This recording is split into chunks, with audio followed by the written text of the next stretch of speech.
نعمت ایمان اور اسلام تمہارے دلوں سے نکل جائے گی۔ جب تم اپنا اصلی کام جس مقصد کے لیے بھیجے گئے ہو، قرآن ڈنکے کی چوٹ کہہ رہا ہے کنتم خیر امۃ اخرجت للناس تأمرون بالمعروف وتنہون عن المنکر وتؤمنون باللہ۔ تم نے ماؤں کے پیٹ سے جنم اسی کے لیے لیا ہے، تم اپنی ماؤں کے پیٹ سے پیدا اسی لیے ہو۔ جتنے تمہارے نبی اونچے ہیں نبیوں میں، اتنی یہ امت اونچی ہے تمام امتوں میں، لیکن تمہاری اونچائی کی بنیاد تمہارے بڑے مکانات نہیں ہیں، تمہارے لمبے چوڑے زمیندارے نہیں ہیں، تمہارے بینکوں کی بینک بیلنس نہیں ہے۔ تمہاری خیریت، تمہاری اونچائی تمہاری اس کام کی وجہ سے کہ تم خدا کی مخلوق کو بھلی باتوں کا حکم کرو گے، برائی سے بچاؤ گے۔ اپنی شخصی زندگی وتؤمنون باللہ، یہ نہیں کہ سارے جہاں کا درد و غم اپنے جہاں سے بے خبر، یہ سدھر جائیں وہ سدھر جائیں، یہاں مسجد وار جماعت بن جائے وہاں جماعت چلی جائے، اور اپنے معمولات سے بے خبر۔ ساری دنیا سچی بن جائے سوائے میرے، سارے جھوٹے توبہ کر لیں سوائے میرے، سارے شرابی شراب چھوڑ دیں سوائے میرے۔ لیکن یہ قرآن کہتا خبردار، ہمیں سب کو لے کے چلنا ہے، اپنی شخصی زندگیوں کو کی بنانا ہے، اپنے آپ میں ایمان کی طاقت کہ جس ایمان میں روز ترقی ہو رہی ہو،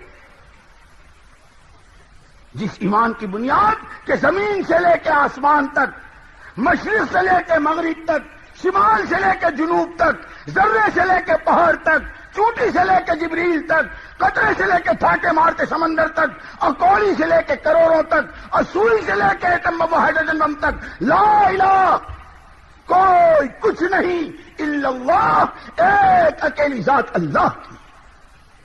نفع اسی کے ہاتھ میں، نقصان اسی کے ہاتھ میں، عزت اسی کے ہاتھ میں، ذلت اسی کے یہاں سے آتی ہے۔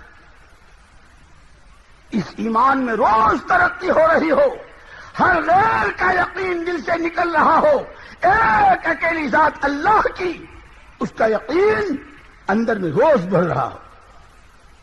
محمد الرسول اللہ کہ میرے گھر کی سوئی تاجے کی ضرورت سے لے کر میرے جنت کے داخلے تک، میری زندگی کی جتنی نشو و فراز، جتنی اونچ نیچ، جتنے مسائل سے دو چار ہونا، ان تمام میں کامیابی کی راہ صرف اور صرف محمد صلی اللہ علیہ وسلم کے اعمال ہی میں ہے۔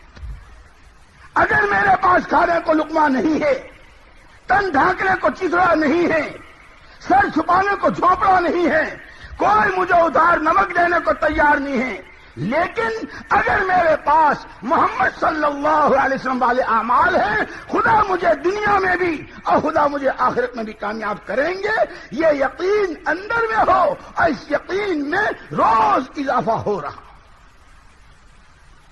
کہ پھر اعمال کی طرف طبیعت چل رہی ہے۔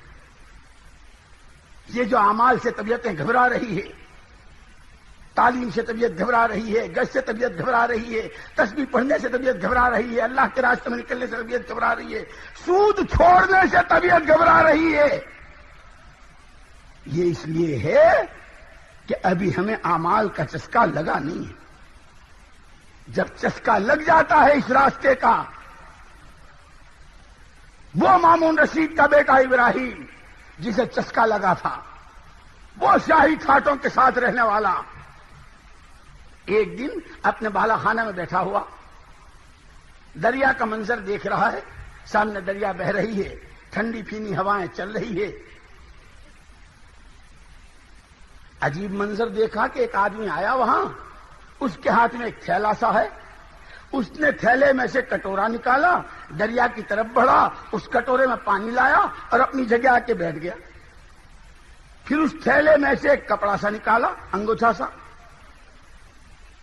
بیٹھ کے اب اس تھیلے میں سے روٹی کے ٹکڑے نکالے، کچھ روکھے کھائے، کچھ پانی میں بھگو کے کھائے۔ جب کھا چکا، پانی پی لیا، جو ٹکڑے بچے تھیلے میں واپس کر دیے، پھر اسی کپڑے کو بچھا کر کے وہی لمبا دراز ہو گئے۔ ابراہیم بن مامون رشید کے لیے یہ منظر بہت چوٹ مارنے والا تھا۔ اس نے اپنا آدمی بھیجا، جاؤ اسے فقیر کو بلا کے لے آؤ.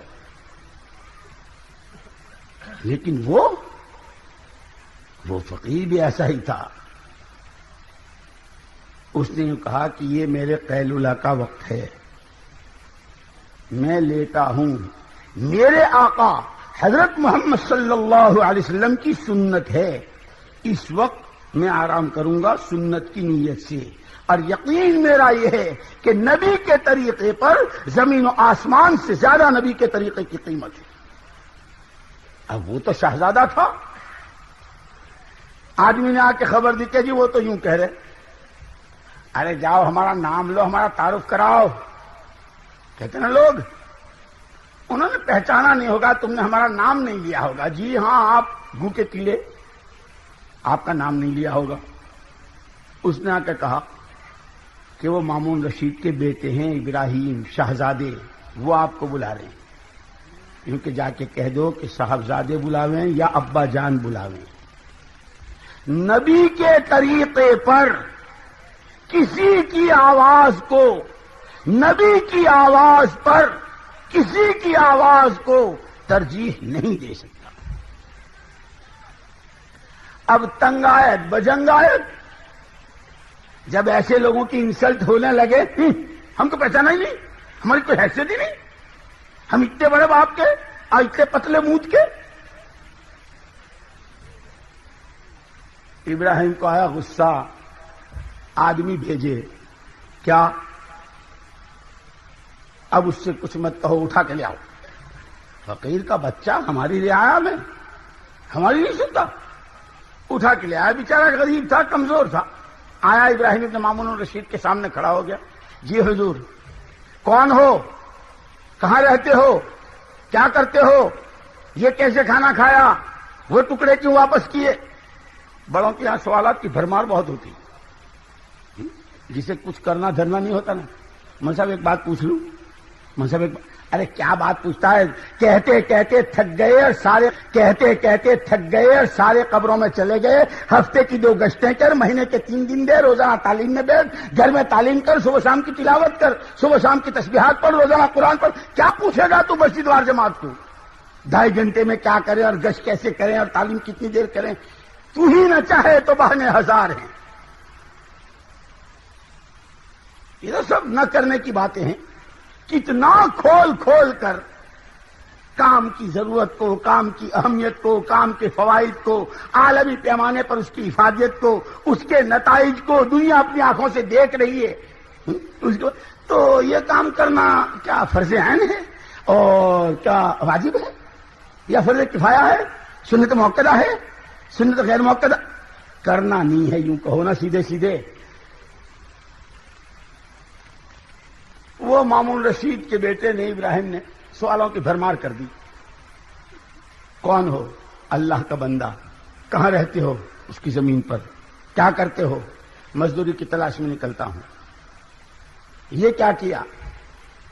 اس پر اس نے کہا کہ میری ایک بیوہ ماں ہے، ایک میری بہن ہے، جوان ہے، ابھی شادی نہیں ہوئی. میں مزدوری کی تلاش میں نکلتا ہوں. روٹی روزی کا مسئلہ اتنا کمزور ہے تو میری ماں اور میری بہن چونکہ پردے کا بھی مسئلہ ہے، اس لیے وہ گھر پر رہتی ہیں. چونکہ تنگی ہے اس لیے وہ دن بھر روزے سے رہتی ہیں. میرے انتظار میں رہتی ہیں کہ اگر کچھ کما کے لے جاؤں گا تو کھا لیں گے تینوں ماں بیٹے. یہ ٹکڑے کیا ہیں؟ ان کے جو گھر میں بچتے ہیں اس کو میں لے کر کے پتہ نہیں دوپہر کہاں ہو، شام کہاں ہو. تو یہ وہی بچے ہوئے روٹی کے ٹکڑے ہوتے ہیں، کچھ بھگو کے کھا لیتا ہوں، کچھ روکے کھا لیتا ہوں. پھر بچے ہوئے تھیلے میں کیوں ڈالتے ہو؟ کیونکہ بچے لیے ہوئے تھیلے میں اس لیے ڈالتا ہوں کہ واپس جب جاتا ہوں افطاری کا ان کا وقت ہوتا ہے. تو یہی میری ماں اور میری بہن کی افطاری بھی ہے، اور اگر اس میں سے بچ گیا تو یہی میری ماں اور بہن کی سحری بھی ہے. کب تک ٹھہرو گے؟ کیا کرو؟ بھائی صاحب معاف کر دو، میں مزدور آدمی، مجھے کام ڈھونڈنا ہے. تم تو فارغ البال، تمہیں تو کچھ کرنا ہے نہیں، مجھے میری چھٹی کرو. یہ کہہ کے وہ چلتا بنا. خامخواہ میرا وقت ضائع کرتے. ابراہیم ابن مامون الرشید جب سینوں میں دل ہوتے ہیں، جب اندر میں ضمیر ہوتے ہیں، جب اس میں بیداری ہوتی ہے، جب اس کے پردے ہٹے ہوئے ہوتے ہیں، پھر آدمی سوچتا بھی ہے، سمجھتا ہے ساری دنیا کر رہی ہے، مجھے کیا ہو گیا ہے کہ میں نہیں کر رہا۔ ابراہیم ابن مامون الرشید اس کی اس سنت کے اہتمام، اس سادہ زندگی کہ جس کی بھوک نے اور جس کی اقتصادیات کی کمزوری نے اور جس کی روٹی روزی کے گھر کے قصے نے نہ کبھی چوری پر ابھارا، نہ کبھی ڈاکے پر ابھارا، نہ کبھی بھیک مانگنے پر ابھارا، اپنا حال چھپایا ہوا ہے، محنت مزدوری تلاش کر رہا ہے، روزی روٹی پہ گزارا کر رہا ہے، لیکن اللہ کی زمین پر اللہ کی طاعت کے ساتھ چل رہا ہے۔ اس زندگی نے شہزادے کی دل پر چوٹ ماری۔ ابراہیم ابن مامون الرشید بیٹھا ہوا ہے، شام کا وقت ہوا، رات کا دسترخوان شاہی محل میں بچھ گیا۔ مامون رشید کی طرف سے بلاوا آیا کہ ابراہیم کو بلا کے لاؤ۔ جو جواب اس نے دیا تھا یہ جواب یہاں دینے لگے، آج ہم کھانا نہیں کھائیں گے۔ پہلی دفعہ بھیجا نا کہ بھیا معاف کر دو، اس وقت دوبارہ مامون رشید کی طرف سے آیا، اس سے کہو ابا جان بلا رہے ہیں۔ ابراہیم نے کہلوایا کہ ابا جی سے کہہ دو کہ آج جی نہیں چاہ رہا، ہم نہیں کھائیں گے۔ یہاں جیسی ناک کٹ رہی تھی تو وہاں بھی تو ناک کٹ رہی تھی۔ اس ہاتھ لے اس ہاتھ دے، جیسی کرنی ویسی بھرنی، نہ مانے تو کر کے دے، اور جنت بھی ہے دوزخ بھی ہے، نہ مانے تو مر کے دے۔